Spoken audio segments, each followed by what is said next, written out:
Hello everyone, this side Mohit Hussain here. Welcome back to our YouTube channel. कल बहुत सारे बच्चों के मुझे कमेंट्स आ रहे थे कि सर आयुष काउंसलिंग जो आज से स्टार्ट होने वाली है, क्या हमें बता सकते हो कि हमें आयुष काउंसलिंग के अंदर पार्टिसिपेट करना चाहिए या फिर नहीं करना चाहिए। क्योंकि बहुत सारे बच्चों के मन में डाउट था कि मैं सर स्टेट काउंसलिंग में जाना चाहता हूँ, क्या आयुष काउंसलिंग कंपलसरी है, क्या मैं स्टेट काउंसलिंग से मुझे सिर्फ कॉलेज मिल जाएगा। तो दोनों के बीच में क्या डिफरेंस चलेगा वो आज की वीडियो के अंदर मैं आपको बताने वाला हूँ, ताकि आपको थोड़ा सा क्लैरिफिकेशन तो एक्चुअली मिल सके कि दोनों काउंसलिंग आपको करनी चाहिए या फिर नहीं करनी चाहिए। कुछ बच्चे बोल रहे थे कि सर मैं सिर्फ एक ही काउंसलिंग करना चाहता हूं, लेकिन मुझे समझ नहीं आ रहा कि मैं ऑल इंडिया में जाऊं या फिर अपनी स्टेट काउंसलिंग के अंदर जाऊं, तो मैं बहुत ज्यादा कंफ्यूजन में हूं। तो प्लीज मुझे थोड़ा सा सजेस्ट कीजिए। तो आज की वीडियो इसी चीज के ऊपर होने वाली है। तो मैं आपको बताने वाला हूं कि आपको कौन सी काउंसलिंग करनी चाहिए या फिर नहीं करनी चाहिए। ये अब आपको कंक्लूजन इस वीडियो को देखने के बाद ऑटोमेटिकली क्या कर जाएगा, मिल जाएगा। तो यहाँ पे मैंने एक शेड्यूल बना रखा है। ये जो शेड्यूल है ये हमारे पास राउंड 1 का शेड्यूल है, जो कि ऑल इंडिया का शेड्यूल है। ये हमारे पास कौन सा शेड्यूल है, ऑल इंडिया का राउंड 1 का। ठीक है, तो ये हमारे पास यहाँ पे मैंने मेंशन किया हुआ स्टेट का शेड्यूल, जो अभी तक आया नहीं है ऑफिशियली, लेकिन डेट्स हमारे पास आ चुके हैं, जो आपकी 6 से 18 सितंबर तक चलेगी। अब यहाँ से आप एक चीज को अच्छे से समझना। तो यहाँ पे देखो बच्चों, हमारी जो रजिस्ट्रेशन है जो कि आज से स्टार्ट हो रही है, 28 अगस्त से 2 सितंबर तक चलेगी। ठीक है, पहला प्रोसेस। उसके बाद चॉइस करेंगे आपकी 29 सितंबर से जो है 2 सितंबर तक चलेगी, दूसरा प्रोसेस डन हो जाएगा। तीसरा आपका प्रोसेसिंग ऑफ स्टेट अलॉटमेंट जो 3 से 4 सितंबर को होगा। उसके बाद पब्लिकेशन ऑफ रिजल्ट आपका 5 सितंबर को आएगा, और रिपोर्टिंग आपको 6 से 11 सितंबर के बीच में करनी पड़ेगी। ये हमारे पास यहाँ पे मेन पॉइंट है। ठीक है, ये हमारे पास क्या है, मेन पॉइंट है। बताता हूँ कैसे। और वेरिफिकेशन आपको जो डॉक्यूमेंट्स की है वो 12-13 सितंबर को होगी। अब देखो बच्चों, अगर मान लो आप डबल ए ट्रिपल सी यानी कि इस ऑल इंडिया के अंदर पार्टिसिपेट करते हो, आप सारा प्रोसेस कर लेते हो, तो मान लो अगर आपको सीट मिल जाती है, तो सीट मिलने के बाद आपका जो रिपोर्टिंग है वो आपको कब से कब तक करनी है, 6 से 11 सितंबर के बीच बीच में आपको जो है वो रिपोर्टिंग करनी पड़ेगी। और ये डिसाइड करना पड़ेगा कि आपको कॉलेज लेना है, अपग्रेड करना है, या फिर फ्री एग्जिट करना है, या फिर काउंसलिंग छोड़नी है। यानी कि कोई भी अगर आपको डिसीजन लेना है वो आपको ये 6 से 11 यानी कि 6 to 11 सितंबर 2024 इन दिनों के बीच में ही आपको जो है वो डिसाइड करना पड़ेगा कि क्या मुझे कॉलेज लेना है, फ्री एग्जिट करना है, छोड़ना है, मुझे किसी और काउंसलिंग में जाना है, मुझे एमबीबीएस में जाना है, मुझे बीडीएस में जाना है, या फिर मुझे स्टेट काउंसलिंग में जाना है। ठीक है, ये तो रही बात इस चीज की। अब दूसरा यहाँ पे देखो, ये जो शेड्यूल है आपका, ये तो शुरू हो रहा है आपका 6 से 18 सितंबर तक।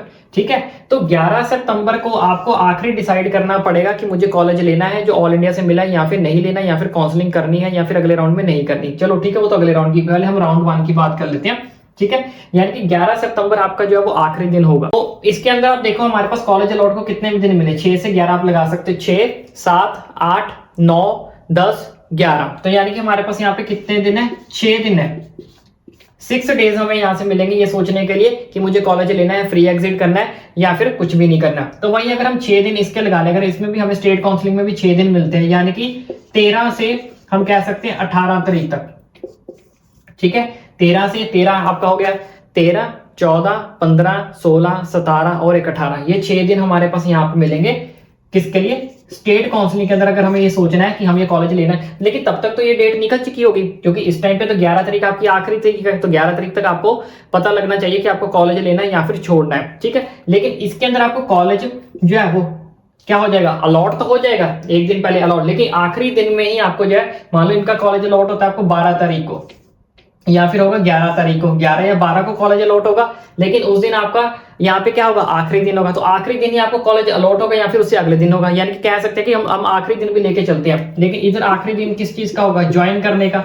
ठीक है, 11 तारीख जो होगी वो कौन सी होगी, ज्वाइन करने की। उधर 11 तारीख को हमें क्या होगा, कॉलेज अलॉट होगा। तो एक दिन में ही आपको डिसाइड करना पड़ेगा, जो बच्चे दोनों काउंसलिंग करना चाहते हैं, कि मुझे स्टेट काउंसलिंग वाला कॉलेज लेना है, या फिर इसके अंदर जो कॉलेज मिला है वहां तक पहुंचना है। तो अगर ये कॉलेज आपसे दूर मिला हुआ, तो आप आखिरी दिन तक इस कॉलेज के अंदर कैसे पहुंचोगे। भाई बच्चों, बात समझ में एक्चुअल में कहना क्या चाहता हूँ, ये कहना चाहता हूँ कि इस दिन आपको यहाँ पे आखिरी दिन होगा ये सोचने के लिए कि मुझे कॉलेज लेना है या फिर नहीं लेना। उस इसी आखिरी दिन आपको स्टेट काउंसलिंग से कोई कॉलेज जो है वो अलॉट होगा।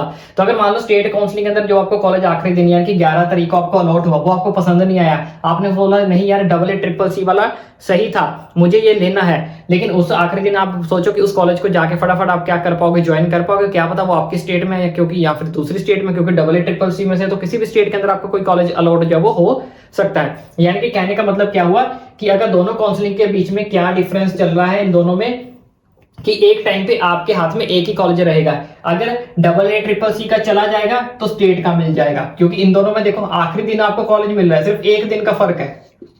ओनली एक दिन का या तो आगे चलेगा या तो एक दिन पीछे चलेगा, यानी कि सिर्फ एक दिन आपके हाथ में रहेगा ये सोचने के लिए, वो भी पता नहीं रहेगा या नहीं रहेगा। या फिर अगर 12 को आ गया कि 12 को अगर आपकी कॉलेज अलॉटमेंट आई तो फिर 11 तारीख तो इस दिन लास्ट दिन होगा, तो यानी कि ये कॉलेज जाएगा ये कॉलेज आएगा। यानी कि अगर AA-CCC काउंसलिंग जो बच्चे करते हैं, अगर उनको कोई कॉलेज मिलता है तो जो स्टेट का कॉलेज होता है ये कभी भी मैच आपके नहीं करेंगे।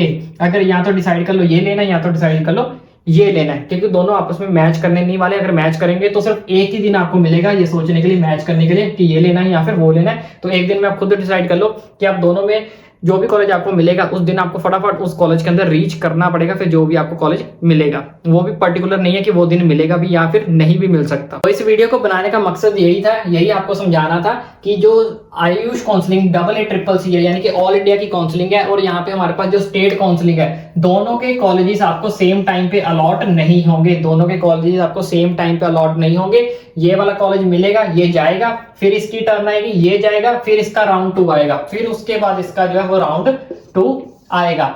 अगर आपको लगता है कि नहीं मैं सिक्योरिटी अमाउंट दोनों साइड दे सकता हूं, फिर आप ये कर सकते हो कि आप फर्स्ट राउंड के लिए पार्टिसिपेट कर लो। अगर फर्स्ट राउंड के अंदर आपको कोई कॉलेज अच्छा सा मिल जाता है, ठीक है, तो आप उसको ज्वाइन कर लो। अगर नहीं मिलता है तो फर्स्ट राउंड में हर कोई बच्चा फ्री एग्जिट कर सकता है, तो आपकी सिक्योरिटी अमाउंट क्या हो जाएगी, वापस आ जाएगी। तो आप स्टेट का फर्स्ट राउंड देख लो कि स्टेट के फर्स्ट राउंड के अंदर आपको कोई कॉलेज मिल जाता है अच्छा सा, तो आप उसको ज्वाइन कर लो, ठीक है, ये कर सकते हो। लेकिन फिर फर्स्ट राउंड का कॉलेज आपका यहाँ से जो मिलेगा वो चला जाएगा, ऐसा कर सकते हो। तो इसमें आप खुद डिसाइड करना पड़ेगा कि अब आपको AA-CCC के अंदर जाना है या फिर स्टेट के अंदर जाना है। लेकिन दोनों टाइम पे कॉलेज एक ही आपके हाथ में रहेगा, क्योंकि बच्चे सोचते हैं मेरे हाथ में AA-CCC वाला भी आ जाएगा, मेरे हाथ में स्टेट का कॉलेज भी आ जाएगा, तो मैं दोनों में से अपनी मर्जी से चूज करूंगा कि AA-CCC में जाऊं या फिर स्टेट में जाऊं। ऐसा बिल्कुल नहीं होना। एक टाइम पे एक ही कॉलेज आपके हाथ में रहेगा और उसी को डिसाइड करना पड़ेगा लेना है या फिर छोड़ना है। आई विश अब आपको ये सारा प्रोसीजर अच्छे से समझ लग गया होगा। अब आप खुद से डिसाइड कर सकते हो कि आज जो रजिस्ट्रेशन स्टार्ट होने वाली है ऑल इंडिया की, आपको उसके लिए रजिस्ट्रेशन करनी है या फिर स्टेट का ही वेट करना है, ठीक है। और AA-CCC के अंदर रजिस्ट्रेशन कैसे करनी है मैं आपको बताऊंगा सब कुछ, और इसकी चॉइस फिलिंग कैसे करनी है वो भी आपको सब कुछ बताऊंगा। किन कॉलेजेस को ऊपर रखना है, किन कॉलेजेस को नीचे रखना है, रजिस्ट्रेशन कैसे करनी है, लाइव डेमो सब कुछ आपका भाई आप तक पहुंचाएगा। तो इन सारी अपडेट्स को पाने के लिए अपने भाई के चैनल को सब्सक्राइब जरूर कर ले। जितनी भी रजिस्ट्रेशन होगी, कट ऑफ होगी, कौन से कॉलेजेस नए आए हैं, पार्टिसिपेट आई है, कितनी कट ऑफ आई जा रही है, सब कुछ अपडेट आपका भाई आप तक पहुंचाएगा। इसलिए बोल रहा हूं चैनल को सब्सक्राइब कर लो। अब आने वाले टाइम के अंदर बहुत सारी इंपॉर्टेंट अपडेट्स आने वाली है, इसलिए आई विश अब तक आपने चैनल को सब्सक्राइब कर लिया होगा।